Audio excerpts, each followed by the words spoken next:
मिर्च न्यूज 24/7 का हर दर्शकों को सदर प्रणाम जोहार सलाम। दर्शकों, एक वक्त था जब चार्ल्स मैनसन के हाथों में गिटार और आंखों में हॉलीवुड का सपना हुआ करता था। वो सिंगर बनना चाहता था, फ्रैंक सिनाट्रा की तरह शोहरत की बुलंदियां छूना चाहता था। जेल और अपराध से भरे अतीत के बावजूद उसे यकीन था कि उसके भीतर टैलेंट है और एक दिन लॉस एंजल्स की चकाचौंध भरी दुनिया उसे शोहरत देगी। लेकिन कहानी कुछ और होना था। शोहरत हासिल करने निकला मैनसन धीरे धीरे लोगों के दिमाग पर राज करने वाला कल्ट लीडर बन गया, जिसके एक इशारे पर लोग कुछ भी करने को आमादा रहते थे। आखिर ऐसा कैसे हुआ कि जेलों और सुधार गृहों में पला बड़ा ये मामूली अपराधी लोगों पर इतना असर डालने लगा? ये कहानी सिर्फ 8.5 महीना की गर्भवती अभिनेत्री शेरन टेट और उसकी भयावह हत्या की नहीं है। ये उस सिरफिरे इंसान की कहानी ज़्यादा है जिसके भीतर की महत्वाकांक्षा, असुरक्षा और बेचैनी ने एक ऐसी दुनिया खड़ी कर दी जो आगे चलकर अमेरिका का सबसे खौफनाक अपराध का केंद्र बन गया।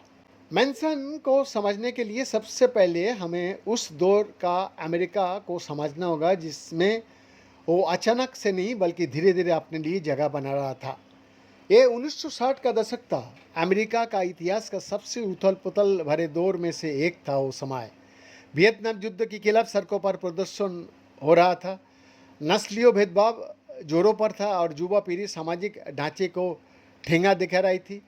परिवार, नैतिकता और जीवन जीने की पुराने तरीका को चुनौती दी जा रही थी। ऐसे में सैन फ्रांसिस्को की वाइट पेशेवरी इलाका इस नए काउंटर कल्चर का प्रतीक बन चुका था। यह आज़ादी का मतलब सिर्फ राजनीति से मुक्ति नहीं था, इसका मतलब था अपनी ज़िंदगी अपनी तरीके से जीना। फिर चाहे हो सामुदायिक जीवन हो, साइकेडेलिक ड्रग्स का इस्तेमाल हो, फ्री लाभ हो या फिर सामाजिक व्यवस्था के खिलाफ विद्रोह हो। दर्शक, यही ये जमीन थी जहां मैनसन को अपने जैसे भटके हुए लोगों का भी जगह मिली। मार्च 1967 में जेल से बाहर आने के बाद 32 साल का मैनसन सैन फ्रांसिस्को पहुंचा।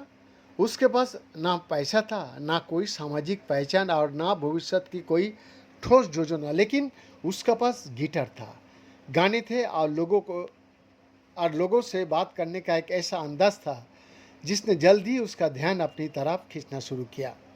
मैनसन की आकर्षण किसी फिल्मों हीरो जैसा नहीं था। वो छोटे कद का था, दुबला पतला और लंबे समय तक जेल में रहने वाला शख्स था। उसके पास ना पैसा था, ना शोहरत था और ना कोई ऐसी उपलब्धि जिसके दम पर वो लोगों को अपने पीछे खड़ा कर सके। लेकिन फिर भी वो लोगों को अपनी ओर खींच रहा था। वो सामने बोले कि वो ये ऐसा कराने में माहिर था वो कि वो उनकी बेचैनी सबका अंदर समाज में आ जाता था। जी हाँ, वो समाज से नाराज युवाओं को बताता था कि समस्या उनमें नहीं, उस दुनिया में है जिसने उन्हें कभी स्वीकार ही नहीं किया। धीरे धीरे उसके आसपास जमा लोगों को लगने लगा कि शायद मैनसन वो व्यक्ति है जो उन्हें उस घुटन से बाहर निकल सकता है। वो उनके लिए एक मसीहा की तरह ही है। बीएन का एक्सक्लूसिव रिपोर्ट।